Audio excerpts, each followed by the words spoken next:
intentionally to move us into a different direction and move us through different doors. And it didn't take me 5 minutes after I left my boss's office to realize that this was a God thing. Mm-hmm. Certainly he used something evil, something wrong, a travesty of justice, it could be said, but he will use it for good, because now, I'm a full-time minister, an evangelist, which there aren't many of those in the country left, that goes to a different church every Sunday and preaches biblical truths. And boy, don't we need that in America today. We sure do. It really is sorely lacking. And just the total degradation of it really makes me sick that,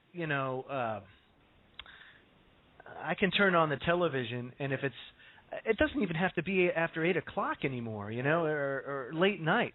But you see like commercials for phone sex hotlines and all the very, I don't know, it's just not family entertainment anymore. You know what I mean?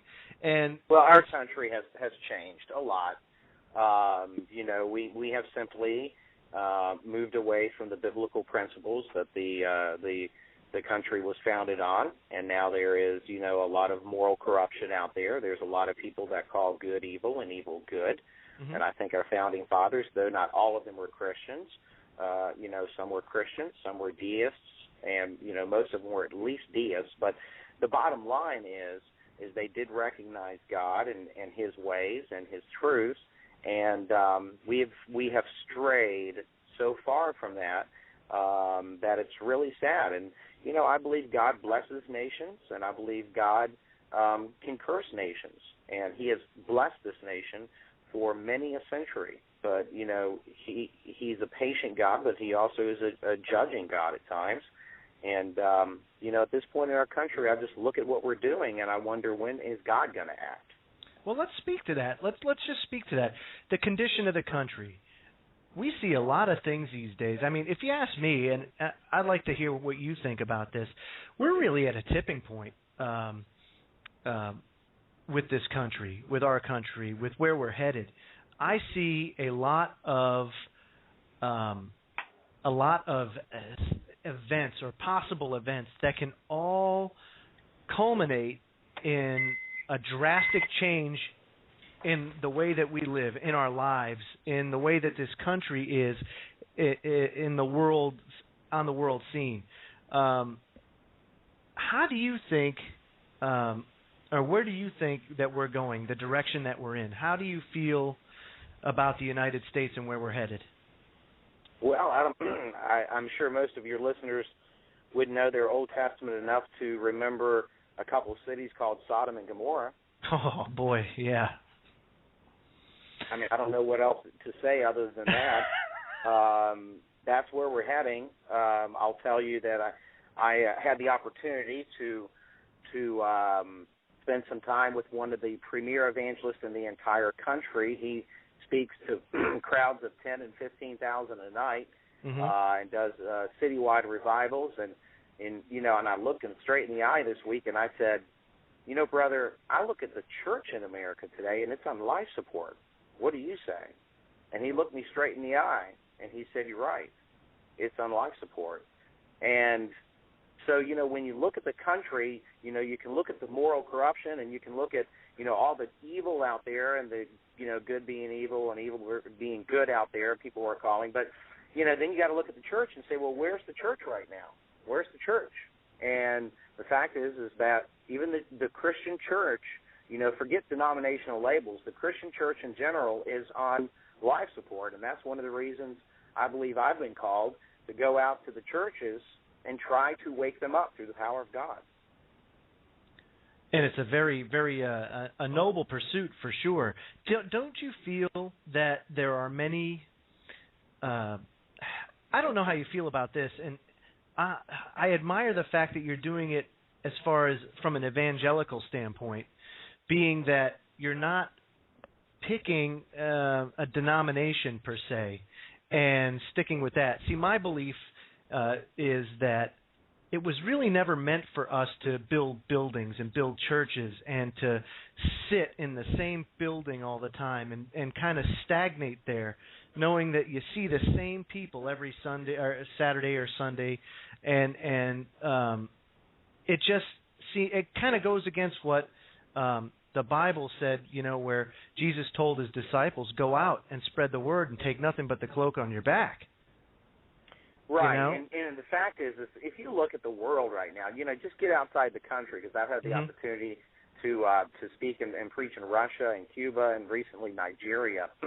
You look at the rest of the country the rest of the world, you'll begin to see that in the majority of the world, you don't have a church on the corner. In the majority of the world, you have what is called house churches, which are basically groups of believers, of Christians who get together in someone's house, and they, study the Bible, they learn to be more godly, and they take their tithes and their offerings, and instead of putting it toward a building or a building fund, what they do is they take that money and they help the poor, and they help those who need help, and the widow, and that kind of thing. So I personally think that, the house church model is probably a more accurate model. Not that there's anything wrong with the church, as long as you do church correctly.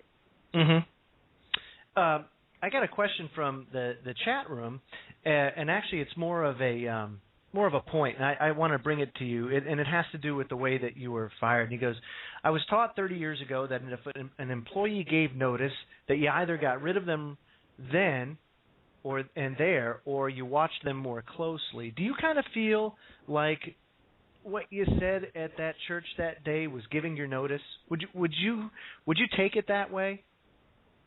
No, I wouldn't, because, again, that's why I emphasized the fact that when you work in media or some other jobs, but media in particular, you work from contract date to contract date. You say, I am committed to this point, which for me would have been August 2011. You are committed to that point, and after that point, then you come back together and decide if you want to continue your business relationship or not. So we had a contract, and that contract was broken by my employer. Gotcha. Okay. So there's a big difference there. And was there? Yeah, go ahead. Well, John, was there any language in there in your contract that kind of gave the station an easy out, if you know what I mean? Kind of like, well, you were acting behavior detrimental to the station, therefore we have to can you, John. I mean, is that... Yeah. You know what I'm saying? Every television contract in the country has a morality clause, and that morality clause is used to fire people who might, let's say, get a DUI, somebody who might assault somebody else, something that would bring moral ineptitude and a bad reputation to the TV station. So every TV station has that in a TV contract. Of course, I don't think my ministry of helping people and see people come to the Lord and see their lives changed and bring hope and peace and joy back into people's lives and see marriages healed somehow would trigger a morality clause. Well, this kind of goes with where the country's going. This is how I feel. And Griff, I'd like to get your take on this, and if you have anything to ask John, by all means, please chime in. And same with you, John King. If you have anything, by all means. And folks, if you have a question, the number to call 646-727-3387. 646-727-3387. Anybody that wants to call in, chime in, give a comment or question, by all means, go ahead.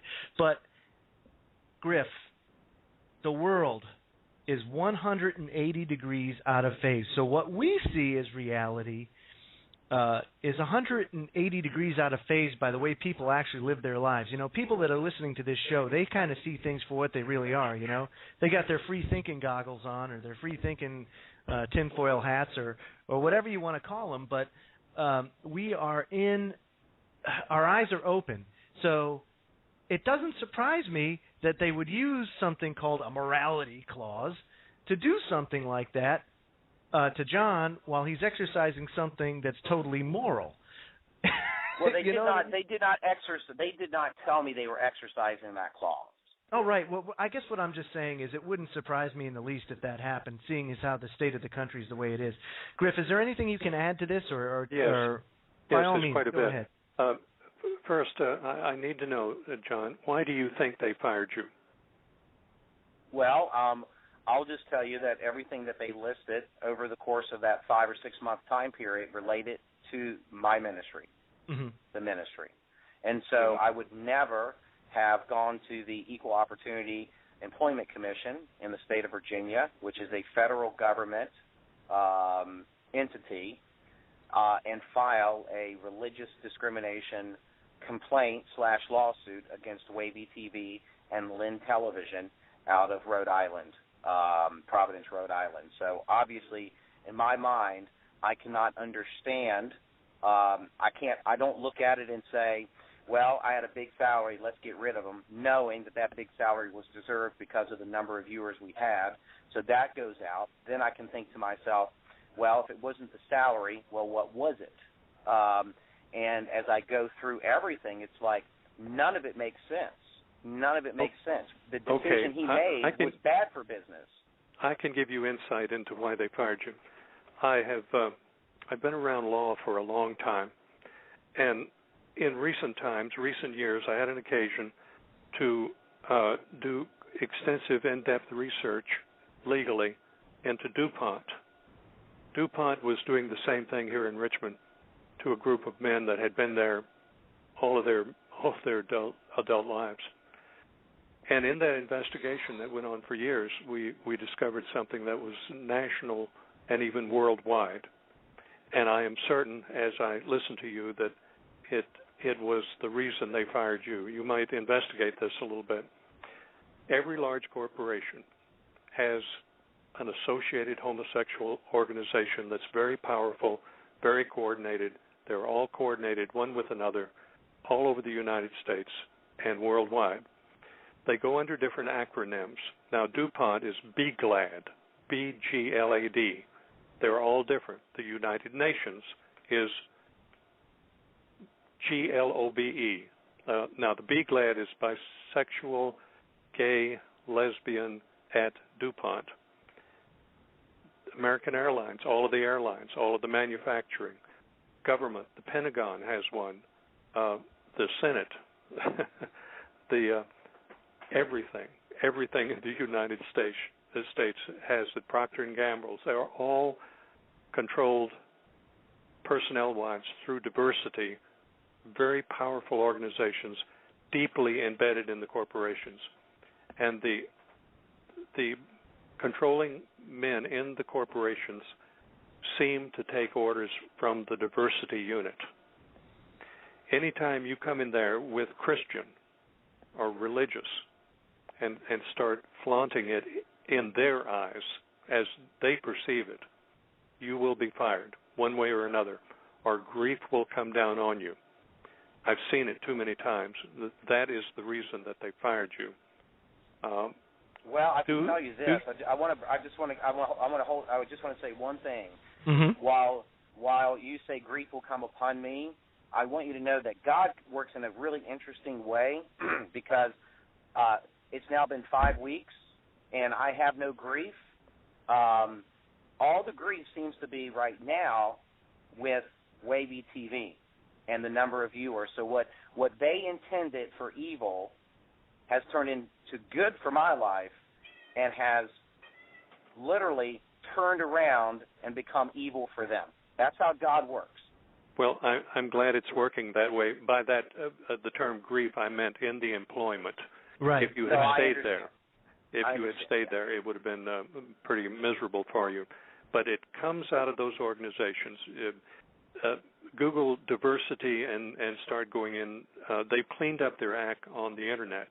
Many of the sites have been taken down, but they're all made by the same organization. They all look alike. They're all high class, top of the line. And that's what's taken over corporate America policy. Even going down to the suppliers, say DuPont, for instance, their suppliers that supplied the raw materials were under the mandates through the corporation, through the the buyer corporation DuPont to apply